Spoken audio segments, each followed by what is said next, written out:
I'm Randy Rohde, and I'm fascinated with entrepreneurs and small business owners. Plus, I love baseball. Every show, I sit down with a small business owner, and we discuss their running the bases of entrepreneurship. We throw the ball around on strategy, management, execution, and innovation. Plus, a little fun baseball talk. Hey, thanks for joining us today. Settle in, grab your Cracker Jacks, and you know what they say. Play ball. All right, it's a great day for a baseball game or talk about business. Hey, we've got a really exciting, another international guest with us today. So this guy, he's worked for some of the biggest tech companies in the world, created a consulting and management company out on his own, and has 3 separate businesses in that portfolio with over 140 employees, produces a podcast focusing on management, and you can grab a free seminar from him on his website for online businesses and management. So very excited to have Mads Singers. That is a great name. I got to hit you up about that name in a second. But welcome to the show, Mads. Glad to have you on board here.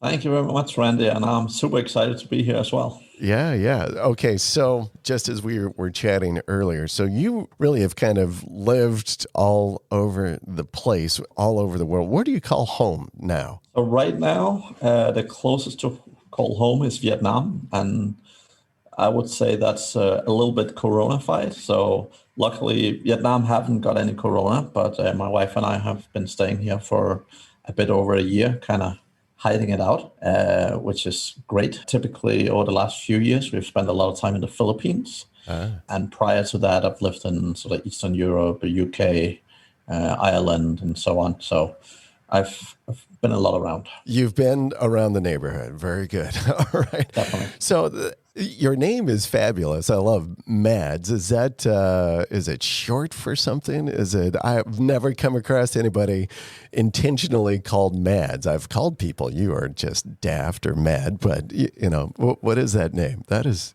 it a family name? What do you got? It's Danish. So Danish. It's actually one of the more popular male names in Denmark. And actually, when I was a kid, it was the most popular male name. Wow.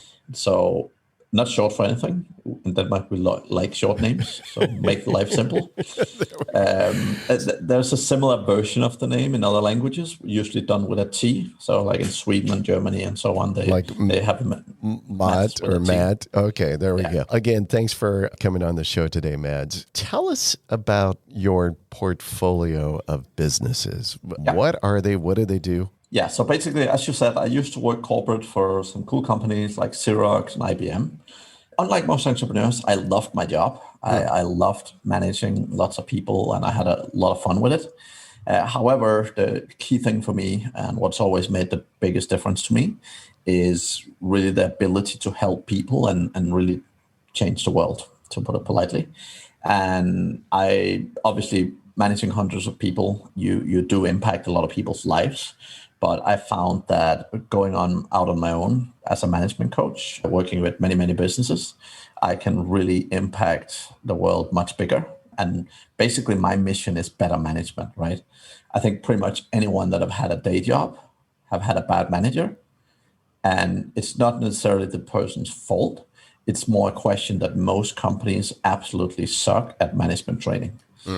With a few exceptions, of course. But again, I've worked in some of the biggest companies in the world, and not wanting to shine a bad light on them, I would say there's definitely room for improvement in pretty much every company I've worked with in terms of leadership and management training, right? Like if you take a typical organization, you promote someone in and say, hey, you're now going to be head of customer service. Right. And then they buy them a bunch of customer service trainings. And you're like, no, this person is moving into a managerial role. And I would say, they know the job. Yeah, if they're fortunate, they'll buy them some customer service training. Otherwise, it's like, hey, here's your new title, go get it.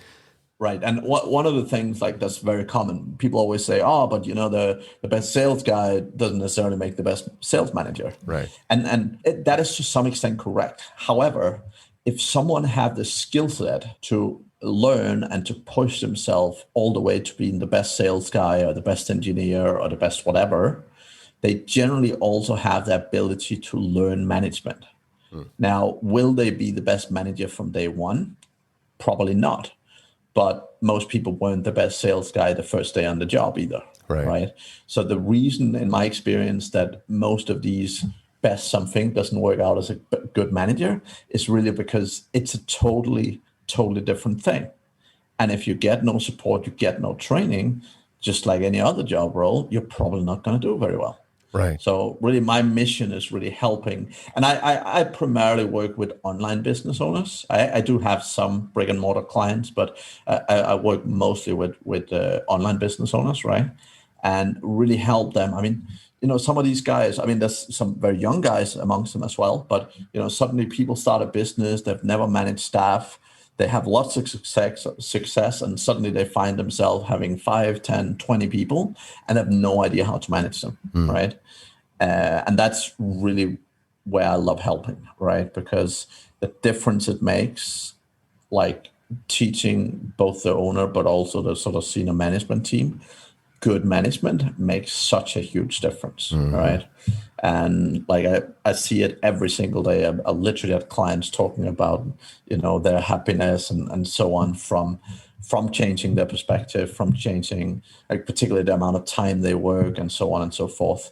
So yeah, that's fantastic. So that is my true passion. I absolutely love management, and I love building teams. Like I love building companies. I have a rule because, like most entrepreneurs, I could start 17 businesses tomorrow, but I have a rule. I don't start a new business until the previous one can pretty much run itself. So after starting initially my management consulting company, I started a big outsourcing company in the Philippines. And with that business, basically we started out, probably been running about 5 years now, and we are currently about 130 people in that business. Yeah, like most businesses, it typically takes 2.5, 3 years until the business is solid and self-sustained and so on and so forth. So basically, when it had been running for about 3 years, I had put in place the right systems, and I still do run that business with basically 2 hours a week. Wow. So I have 2 senior managers, and I meet with them on a one-to-one basis each week, and I do a team meeting with the 2 of them together each week. And that's basically, that's roughly 2 hours that it takes me to run that company. Okay. And then lastly, I've started a media publishing company, which is all around things like SEO and basically building content websites and monetizing those. Again, honestly, I can build a company in a niche I like, but for me, it's more about finding people who are really good at something and, helping put a team around them and helping start a business with them and really give them the opportunity to shine. And that's what I love doing. Terrific. So you've got really a diverse kind of experience, still probably in the tech side, online, I'll say that kind of loosely, but kind of in an online services, online businesses and technology side. I wanted to touch base on something. So, you're talking about the best sales guy gets promoted to become the best sales manager. A vein of that conversation you were going down was that, if the guy had the desire and the drive to be the best sales guy, he probably could do the same to be a great manager as well. There's something innate within them. I'm curious, though, do you think that that's true, if the guy isn't really motivated? I'm wondering, like, the motivation factor in that. I think a lot of sales guys that I know that are like hardcore sales guys because they are really motivated. They want to be number one and they want to earn a great load of money as well, because good sales guys can really earn a significant amount of revenue for themselves, a great financial benefit. Oftentimes on the management side, it's really not quite as do this and you earn this as like in a sales transaction. And I wonder, if you find that motivation factor plays in that kind of transition from actual sales to manager. Typically, companies do it differently, right? But if I run a business, the sales manager's salary is based on what the teams deliver, right? So again, It's definitely a variable salary, but in the end of the day, if that person have the skills to make the team deliver fantastic results, they get rewarded. Yeah. Right. And the whole thing is, I mean, if we take sales as an example, right? Well, actually, it doesn't really matter what we're talking about. But the thing is, when you move from being an individual contributor to being a manager or a team leader or whatever the sort of level is, right? But when you move, like that mindset shift is so critical. Like, because the challenge is most people continue with the same mindset that make them a good salesperson. Or a good engineer, whatever. Right. The problem is that will never work, because being a good salesperson, it's all about you. And the thing is, when you're a manager, you don't matter, right? So when you're a manager, you don't matter. What matters is the team and the results they deliver. You can, in principle, like work your ass off. You can work 25 hours a day if you like. But in the end of the day, if the team doesn't deliver, you're not better off. Now, my experience is that most sales guys are super competitive, right? Right. They want to make more money, but fundamentally, they want to make a bigger impact. And when I mean, again, it's down to motivation, 100%. Because I mean, if someone's not motivated for something, you're not gonna force them to do it. But most sales guys, like, yes, the money is definitely important. I mean, for me, if you have a great sales manager, they can make a lot more money than the foot soldiers, right? Right. If everything is structured the right way, and if they can deliver the right results for the business, right? And my experience is that when you get them into the right mindset, when you teach them the right skills, like, they are just as competitive as they are delivering their sales in helping their team get to that level. But the fundamental, and this is what's very difficult, is it's not about them doing the training. It's not about them doing everything. And Right. that is the mindset that's so different between an individual contributor and a manager, right? And fundamentally, if you don't have a coach, if you don't get training, if you don't help change that mindset before you move into a management role, you're not going to succeed. I do want to get into this concept around mindset, because I know that's a big topic you like to pursue. Before we go down that path, though, path actually is a great word. So here you were working for these large corporations. I'm sure you were successful. You were probably leading teams there, right? So, you just didn't start like, hey, I like teams and I'm going to build teams. You probably were in charge of large teams in these other organizations. What led you down the path, though, to say, I want to do this on my own? I want to create something different or bigger. What was that motivation that took you down that path? Yeah. So what happened was, I mean, I was working at IBM at the time, and a couple of years before I left IBM, I actually started coaching people outside, right? And the thing is, like, maybe I should actually go a step back. So basically, when I was 18, before turning 18, I wanted to do something with computers because I'm pretty IT techish and so on, right? What happened was, when I was 18, I got my first job. Basically, I got a manager that in the span of 3 months totally changed my worldview. And I literally went from, I want to be an IT guy, to I want to do what she does. She was an amazing manager. And I saw the impact she had on people. My whole childhood, I've been told, like, you should love school, because when you start working life is going to be hell, right? And I got this manager, and everyone in the team loved working. And I'm like, that's great. I want to make people love work. Right. And basically what happened was that fundamentally, within a span of 3 months, I literally turned around my mindset, and I figured out that I wanted to be a manager. And I started pretty much since I was 18. I started very, very rigorous self-development. I have never been a fan of school, and the idea of taking some kind of random management education would probably have made me not go into management if that was a requirement. But fundamentally, I spent 10 plus years reading a book a week, really spending a lot of time and effort and self-development. Fundamentally, I mean, I ended up in a situation where I was giving a lot of responsibility and so on, and it was always a joy. Now, the biggest problem I always had, even inside these large corporations, was like, I love management. I love talking about it. I love sitting down in a management meeting and, how can we do better? But reality was, like most people around, it was a job that didn't really care very much. Right. And it was very difficult for me. Like when you have a lot of passion about something, it's very difficult when people around you are just like, yeah, whatever. So that was why I started coaching people, because I was like, I need an outlet for my for my passion here. And basically I started coaching first people in other large organizations, and then I started with entrepreneurs and so on. And what I really liked about entrepreneurs, was direct impact I saw. I mean, because if I coach a couple of managers in Coca-Cola, it's not like I see Coca-Cola double in size over a couple of weeks, right?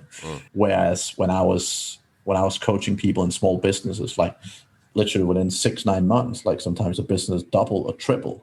I definitely feel I made a much bigger impact, and I started that a couple of years before I left. And then when I left, it was kind of a situation where I just felt like I could make so much bigger difference just working with entrepreneurs and so on. Let me maybe retrace this a little bit. So you decided, hey, I want to be a manager. I love the idea, love the concept. You just started digging in, kind of self-taught, and pulling a bunch of different resources.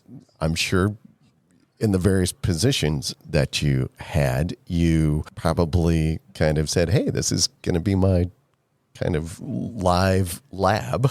I'm going to try out some of these different concepts or theories. Yep. But did you also have, though, I know sometimes when people are influenced by others, and on a good side and a bad side, like sometimes you're influenced like, that is the worst manager I've ever had, and I'm going to do things completely opposite of what that guy did. Or you've got a great manager and she was incredible. I learned so much from her. She was a great mentor to me. So did you have those experiences as well, kind of as inputs into your management concepts? I would, again, be very polite and said I've worked with a lot of people, and I've definitely had managers that was better than others. Okay.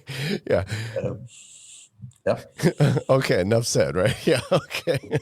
So you did, though, have some influence. Was there a strong influencer, though, that did help mentor you? So as you now look to coach and to mentor others, did you have that same kind of influence on you?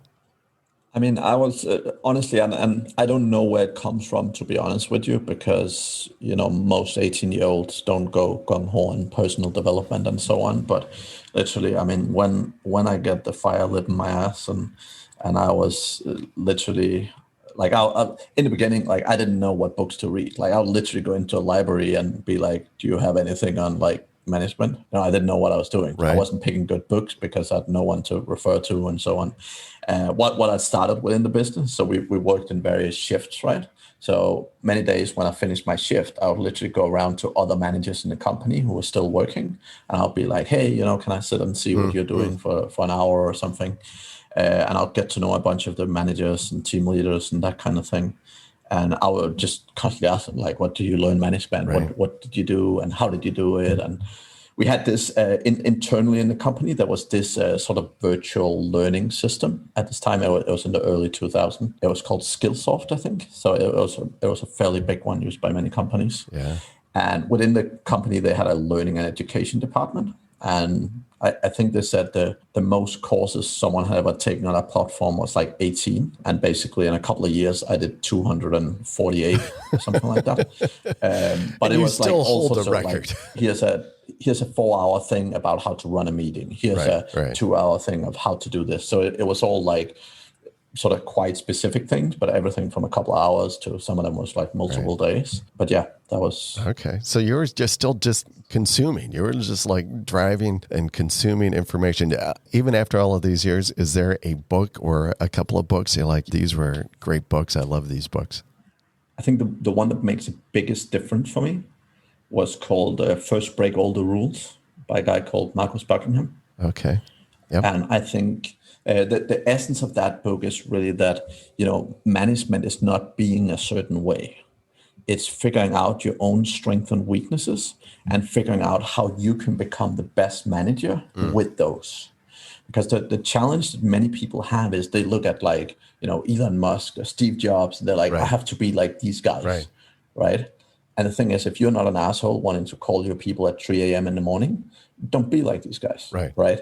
If you're trying to be, the one thing I learned with managers is if you're trying to be something you're not, you absolutely will fail, right? Because you, like, just like relationships, right? Like if you go into a relationship pretending to be something you're not, you can pretend for a certain period of time, but at some point in time, you're going to run out of steam. And it's the same with management. Like you have to figure out what is your strength, what is your weakness, how do you take the best version of you, how do you make the best version of you into the leader that you can be, right?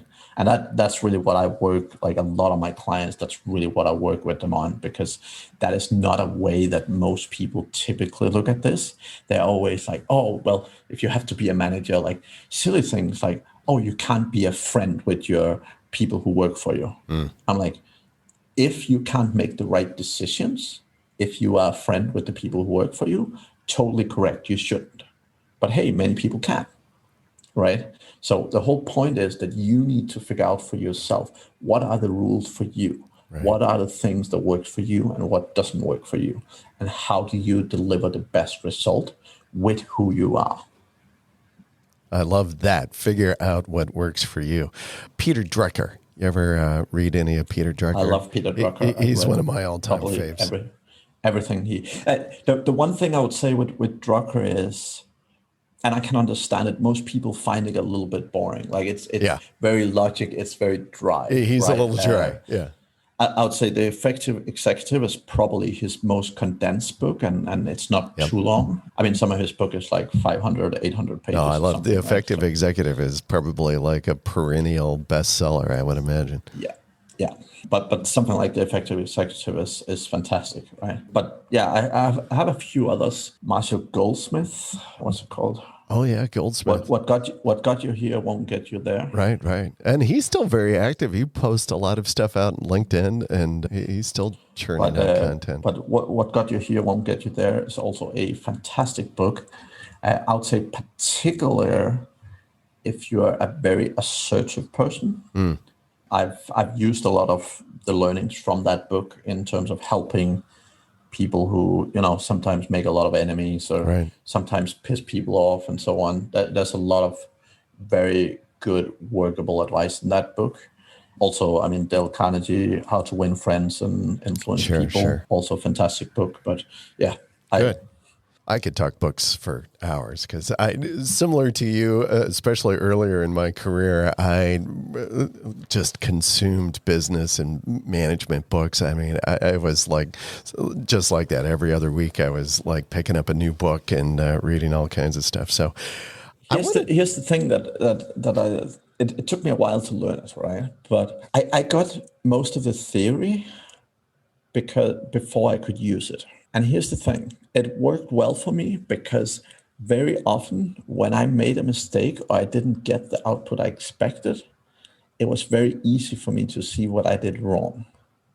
Like very often I would be like, oh shit, like the fact that I had all the theory doesn't mean I don't make mistakes. Right. But it meant that when I made a mistake, I was very, very quick at picking up what I had done wrong. Right. Like I remember some of the first management stuff I was looking at was like how to do business flights as a professional manager. First, I was kind of like, why am I reading this? And I'm like, well, I'm going to be a manager someday. So, I might as well know it. But the whole point was that it wasn't about, knowing something about how to fly business or, how to, like, it was a lot of advice with like only carry hand luggage because if your suitcase disappears, you're screwed and all that kind of stuff. But the whole thing was, it wasn't something I needed at that point in time, but it's something that had been super valuable not to figure out, if that makes sense. Repeat that again, because that was kind of fast. It's been super valuable not to having to figure it out when I need it. Right. Like I've got the knowledge early on, so I haven't had to learn the hard lessons. You hadn't had to apply it yet. So maybe that it was back there in the subconscious, kind of waiting to, that's good. Hey, so on your website and on your podcast page, you've got a great quote, and I want to read the quote, and I want to get your insight behind it. And so here's the quote. Human beings are almost unique in having the ability to learn from the experience of others and are also remarkable for their apparent disinclination to do so. Dig into that. What does that mean? What leads you to that belief? So first of all, I used to think people was unique. And then I spent 15 years utilizing the DISC framework, and I realized they're absolutely not.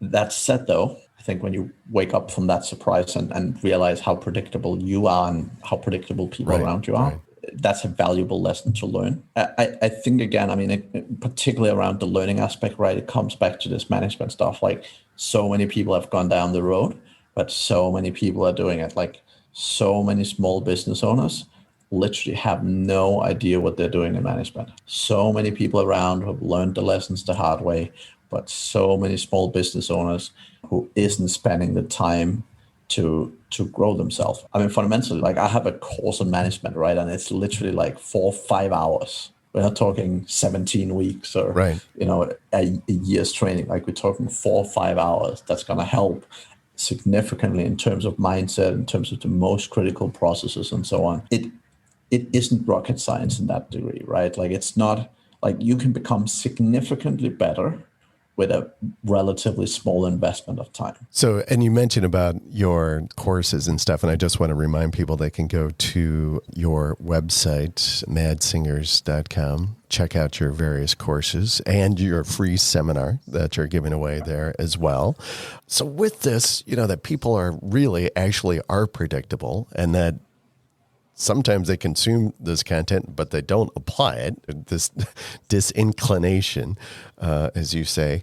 What's the obstacle? What is it people can't get over themselves? Is there something that you found that tends to be, kind of along like, hey, it's predictable. This is what people do. Is there a trend that you see is like, this is why people have a challenge? Well, different people have different challenges depending on their personality. What I would say, like with my training, for example, I talk a lot about mindset. Mindset is not really something about implementing. It's about understanding. So you cannot implement most of the stuff I talk about. But the thing is, if you listen and understand the mindset part, you will still be significantly better. Because ultimately, as I said earlier, right, like moving from an individual contributor to a management role, even a low-level management role, it's a much, much bigger step than moving from a low-level management role 10 steps up in an organization. The mindset between an individual contributor and a manager is so different. And if you get the mindset right, if you get the right sort of attitude towards management, it really solves a lot of problems. Not everything, but it really solves a lot of problems. So that's the mindset is beginning. I don't know that I want to say it is the full solution, but it certainly is the first step to awareness or improvement and such. Okay. I want to get back to this mindset, but we're going to take a little break here. This is that part of the show, Mads, that I was trying to warn you about. And it's time for the 7th inning stretch. It is the 7th inning stretch. Now, Mads, you grew up in Denmark, so I'm assuming you probably were not a big follower of MLB and Major League Baseball and such. But this part of the show this is what we call running the bases, right, of businesses. And we kind of tie everything in with baseball a little bit. And so I have my research team, knowing that you focus on management. So they dug in, kind of find a baseball-related question that you might be able to connect with here. And all right, you ready for this? I'm ready. All right. So in sports, as you know, and you probably follow football or soccer, maybe, I don't know. Do you follow that at all? Yeah, European guys, you kind of like that. Yeah. Sports agents, right? They are the managers of athletes in the sports world. So they play the critical role for their athletes. They negotiate the contracts, promote their clients to the teams and to companies to help build the market for their players. Sports agents. Now, this is an interesting business, actually. These these guys receive generally about 4 to 10% of an athlete's playing contract, and then an additional 10 to 20% of the athlete's endorsement contract. So they can really begin to really enjoy a nice payday. So here's the question for you, Mads. Who is the highest sports agent in professional sports? Following soccer, I would guess it's a guy called Mino Raoli or something in that direction. But that's all I know from soccer. I'm not really super aware of many other sports. Okay, well, that's all right. So this guy, I'm going to give you a little background on him. He represents about 96 professional athletes. His name is Scott Boris, big U.S.-based guy. Want to take a gander at what the value of his sports contracts are worth? The total value? Yeah. Probably a couple of billions. Yes, exactly. Dang, right there, $2 billion in sports contracts. And I think this number is a little bit old back in 2018, but yeah, big numbers. All right, see, that wasn't so bad, was it? Definitely not. All right. Well, we'll swing back into it. Play ball. All right. So, Mads, back onto this concept before we got into the stretch. In your courses, on your podcast, you introduced it already a little bit, mindset, and the importance of having the right mindset for success. How does a small business owner challenge their own mindset? How do they begin to make adjustments that can be beneficial for them? Many small business owners start out from let's call it like a freelancer point of view. They often, if you start a business and you're just you, then you're really not a business owner. You're really an individual contributor to a large extent in terms of mindset. Because if the business is only you really have yourself a glorified full-time job or a glorified job, right? So when I look at my management consulting, in the beginning, when I was only doing coaching and consulting, then, in principle, it's a glorified job, right? Because if I go to hospital for 3 months or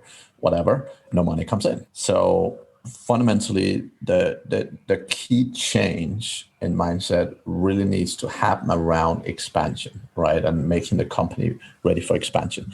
I think the fundamental challenge that most small business owners have is what they actually provide, because most small businesses tend to be quite desperate for customers, and they always put their arms out and they're like, any customers, come my way, right? If someone calls them up and say, hey, I have this thing, can you help me?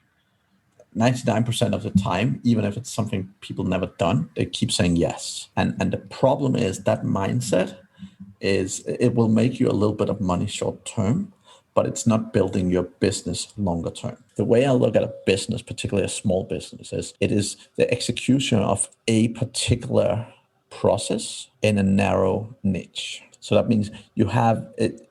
For most businesses, it is one process that you execute again and again and again. And the reason why I like to look at it like that is that most people like saying, let's say, I build websites. Anyone that need a website, come my way. Right. Now, here's the problem. When you do that, someone needs an e-commerce website, someone is a coach and need a website for coaching. The problem is you can never build a single effective process around that it's easy for you to let go of, and when you can actually build solid expertise, right? So from a website perspective, for example, if you're like, we only work with e-commerce businesses in, the retail industry, and here's what we do. We build a basic website that follow a certain framework, and this is the cost, or this is the cost options or whatever. Right. But you have a very, very set package with a very, very clear deliverable. Because when you do that, first of all, what happens is, one, you become a master in that area. The biggest problem most web developers have is they add no value. Because if they have a dentist one day and a clothes designer the next day and a coach the third day, they don't know anything about those niches. But if you're constantly working within a limited niche and within a limited process, you have a process that you can keep improving and keep bettering. And every time you improve your process, it basically makes it faster. It makes it more cost effective for you. Now, here's the kicker. the faster, the more cost effective it becomes, the more you can charge, because you don't charge necessarily based on the time you spend. You charge based on the outcome. Right. And the better the outcome you can deliver, the more money you can charge. Now, website is just one example. I mean, it doesn't really, let's say you're a carpenter, right? Go down the same route.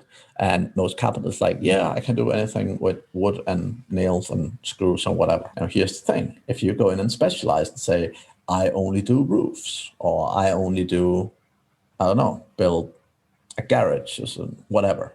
If you do one thing and you do it really, really well, first of all, your branding is going to be so much easier.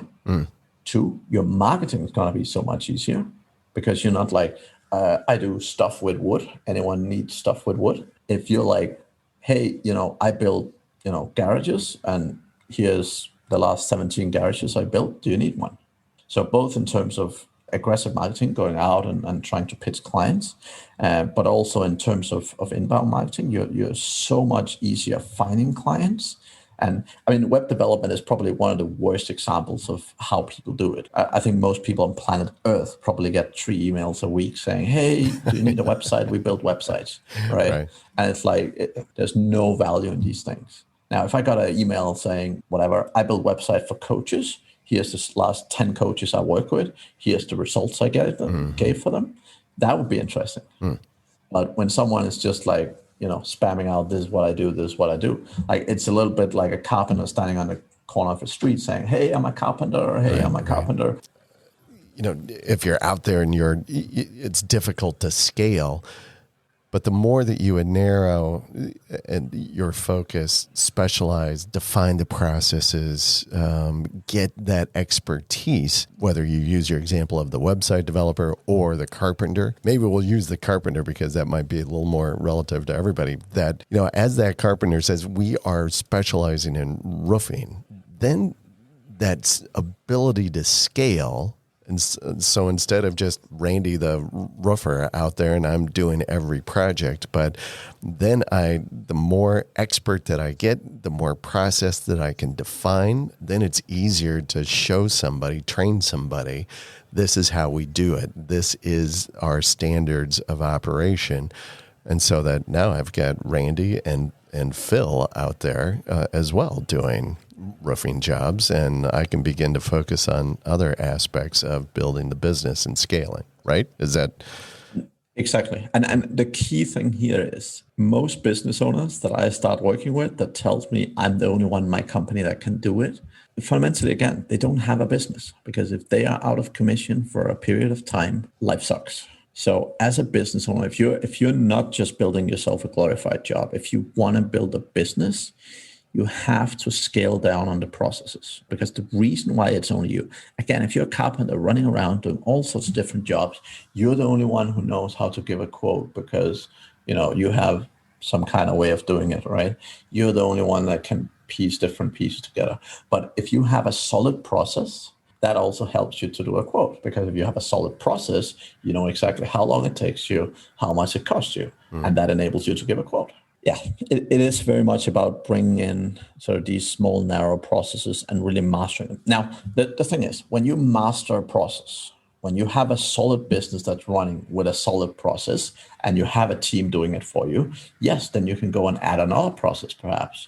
That could either be an extension of the service so that you can sell your existing customers more, or it could be a similar service targeting a different market. Now, often, actually adding service that you can sell to existing clients is easier to scale with, because you can basically sell more to the same people that you're already selling to. Right. Whereas if you do the same thing, but if you start with roofs and you master that, and then you go to building something else that might not be, or generally wouldn't fit the same customer, then it'll take more to actually kick that off. Whereas if you have a bunch of existing customers that already want what your new process, that's an easy way to basically quickly get more money in. Right. But don't do it before you master the first, and make sure you put the same granularity of mastering the process into the second thing you do.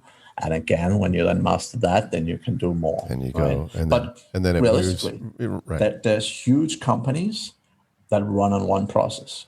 If you look at companies like Coca-Cola, if you look at, I mean, there's huge companies that literally just do one thing. And yes, sometimes they put in glass bottle and sometimes in cans. But I mean, Coca-Cola, as an example, have one product. You don't need to be providing the services all over the range. And it's the fastest way to not scale a business. Do you find, so this concept around mindset, and especially when you're talking about a small business owner and maybe either when you've started working with somebody and you've started having these conversations, do you find that changing the mindset is the most difficult thing for somebody to do? No. Changing the mindset is, I think when people understand how to look at things, I mean, people are not making bad decisions on purpose, or they're not making decisions that are holding them back on purpose. They're making them because they don't know better. I mean, I'm the same. Sometimes I make silly decisions. I don't wake up in the morning and say, hey, I want to make bad decisions today. I make decisions based on what I know at this point in time. You know, the more I learn, the more I realize. Now I might realize 5 years ago I made a bad decision. That's how we live and learn. So after mindset, then, what do you think is the next challenge or the obstacle for individuals? So if we take, I mean, we can take a couple of things, right? So you have a lot of people that are very detail-oriented, perfectionists, generally quite well organized. Their biggest challenge is typically delegation, letting go. And very, very often what happens is they're micromanaging. And what actually happens is not just they're slowing the company growth down, but they're actually killing the growth of their employees. Because what happens very frequently, and this often happens in smaller companies because they never grow big. But when you see a guy who have a team of 5-10 people and he or she can't grow, it's very often the case that it's someone who's trying to keep being the expert, keep being the roofer, keep being the person in charge.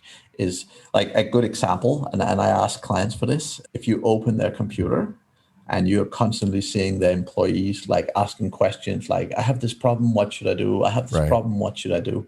If you're constantly seeing that, it's probably an indication that you might have some challenges in this area. Because if people constantly need your either permission or your advice to do what they're supposed to do or do what they're hired to do, then they either haven't got enough autonomy or they haven't been able to develop enough to learn to make those decisions. And that usually comes back to the business owners. So in most cases, when that is the case, that is really about teaching the individual about better delegation and really, again, most people are not doing it to be bad business owners or bad managers. They're doing it because they want the best for their company. And they have this idea that if they make every decision, that will be the best for the company. But they don't necessarily understand the mindset about growth. They don't understand how they got to where they are in the first place. And the thing is, all these people, the way they got to where they are is because they've been given trust, they've been given responsibility, they've been given ownership. That's why they've learned. But they're not giving that to the people that work for them. And therefore, what happens is their growth stagnate. And the business owner is always like, oh, yeah, but I don't have good staff. They can't do it. Most of the time, the reason they're not good, the reason they can't do it is because you've hindered their growth and you are hindering their growth. Right. Some of that's probably one of the ones I see the most. Yeah. You know, it's the owner holding on, and for probably a lot of different reasons, some of it of their own personal kinds of obstacles. I know I talk with a lot of owners, and they think, I just can't turn it over to them because nobody's going to have as deep of a commitment to the success as I do. Basically, they don't trust the employees or their staff members to be able to do the things that they would, think would be the right choices to do, which all kinds of comes back to, have you trained them appropriately? Have you enabled them to make those kinds of decisions appropriately? In most cases, actually, what it comes back to is the difference between giving people tasks and giving people responsibility. So if I'm talking to you and I'm like, hey, Randy, I've hired you to do customer service. Here's how we do the customer service. Let me sit you down and show what we do. Right. Okay, great, Randy, keep doing that. Right? That's how most business owners do it. And honestly, that's not very motivating. Right. If I approach it differently and say, Randy, I've hired you because I love the way you're communicating. I want us as a company to communicate to our customers like that. I want us to be friendly. I want us to be helpful, all that good stuff. I want you to be in charge of our customer service. As a business owner, I have a ton of other things I need to look at, but customer service is really important to me. I really want you to be in charge. I know you don't know everything about this stuff, but I want you to be in charge, and I want to give you the responsibility to own this. And, you can come to me anytime, but I really want to give you the ownership to try and figure out how can we do even better here, right? The difference between those two conversations is heaven and hell. Right. Well, in the second example there that you gave, you really are empowering the individual to say, listen, you're great. I want you to run with this, right? You're giving them authority versus the first example, you just said, this is how we do it. Here's the manual. Don't veer from it. Just spew this stuff out.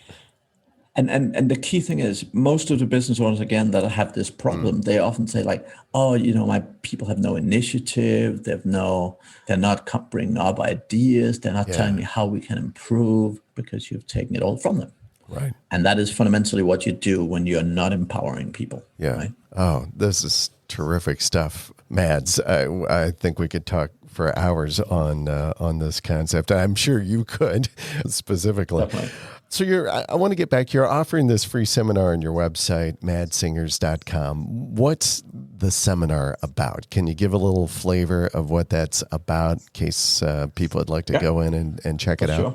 I mean, it's really trying to help people figure out some of these key challenge points they have. So, for example, do they struggle with delegation time? One of the big challenges most people have in entrepreneurial roles is they're spending way too much time in their business. And the problem is you have all these, like, the hustler generation, like Gary Vaynerchuk and so on, who's like, work 100 hours a day and all that kind of crap. Right.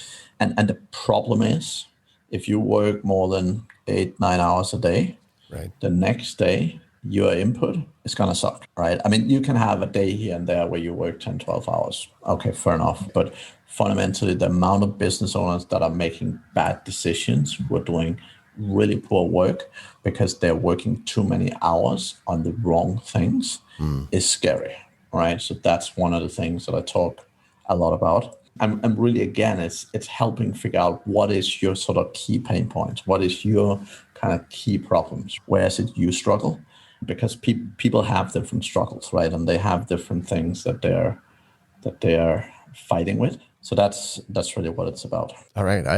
I think just through the conversation, I think I'm going to go check out the seminar, because I love, again, I'm still a student of management myself. So on this show, we try to as well provide some guidance, some advice for what we would call rookies in the game, the folks that are either just starting out or have just started their business and or are thinking about starting a business. What kind of advice do you have for those rookies in the game? What are some things maybe that you could give them some nuggets to chew on? So I'll have a very big nugget here, which is never answer questions. It's one of the most important things that you can learn as a business owner.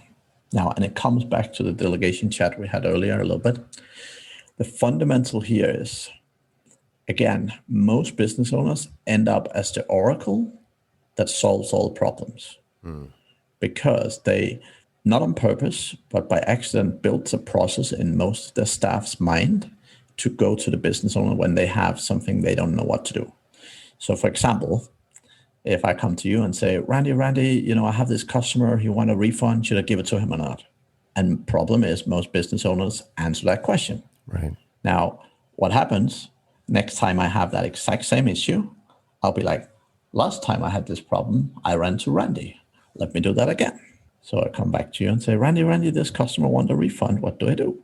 And that's, as a business owner, is how you end up answering way too many questions, having a ton of interruptions. 2, it's how you end up, again, not empowering your staff, not growing because they're not thinking about the issue. Here's the problem. Most business owners think when they answer a question, staff learn from it. Right. And here's the answer. They absolutely do not. The way people learn is when I come to you and say, Randy, should I give them a refund? And you say, well, Mads, what do you think? And then I have to think, and I have to actually go, what would I do? Randy, I think we should give them a refund. Yeah. Why do you think that's the case? Well, this happened, blah, blah, blah. And in 90% of the case, 98% of the case, you probably say, sounds great. Why don't you do that? Learning to ask questions instead of answering questions is the way to let go of all these million questions. It's the way to develop your staff. Right. Here's the thing. The third time I come to you and say, Randy, should I give them a refund? You've asked me this question a few times. You have a good way of thinking about it. I trust you. Right. Unless we're talking about millions of dollars, you make the choice. So, but the fundamental is learn not to answer questions. Every time you answer a question, you're building a process in the head of the individual that every time they have that type of challenge, go ask you. And if that is actually the case, that they need to do that, you should probably go and review what you're doing. Because if you've hired people to do a certain job and they're incapable of doing that without your input, no business. Right. That is a huge nugget. And, that lesson can be applied to so many different things. I'm just even thinking, so I'm a parent, I'm thinking of my kids. I'm like, boy, it's a good reminder of what to do with my kids but sometimes. Here's the thing. Right. It's easier to just answer the question. Yes, it is. And that was the other thing that was kind of going through my mind is that sometimes all you're, in the heat of the day and you're rolling, like if you're running a retail store or something and you're bouncing from one thing to the other. Yeah, sometimes like you look at it, yes, do the refund, versus stopping, having that 2 or 3 minute conversation to instruct and to coach, as you had outlined. Longer investment in that moment, but ultimately it's the right thing to do because ultimately it will free you up from that constantly reoccurring. I work with a client, right? And he had 10 staff members. Now we went in and looked, and on average, he had 140 messages per day of various degrees, all happening he was using Slack or some kind of communication channel system, right? And he had an average 140 messages a day where he was answering, like, do this, do that, whatever. After us working together for a month and a half, he had an average of 10 questions a day. Nice. A month and a half. That probably freed up like 2 or 3 hours of his day just doing that. Here's the thing.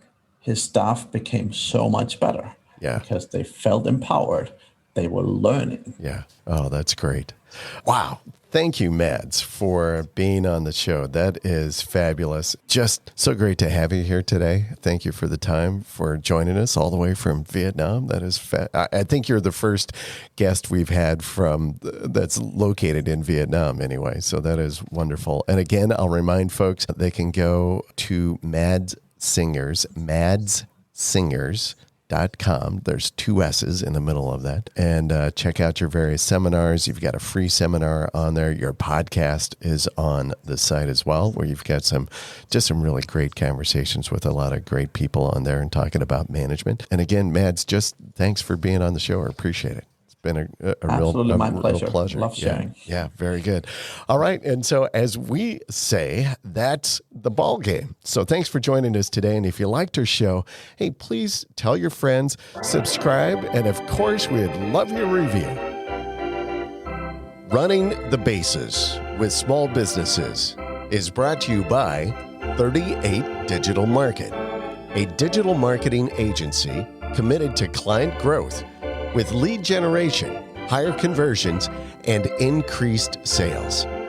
Connect with us today at 38digitalmarket.com.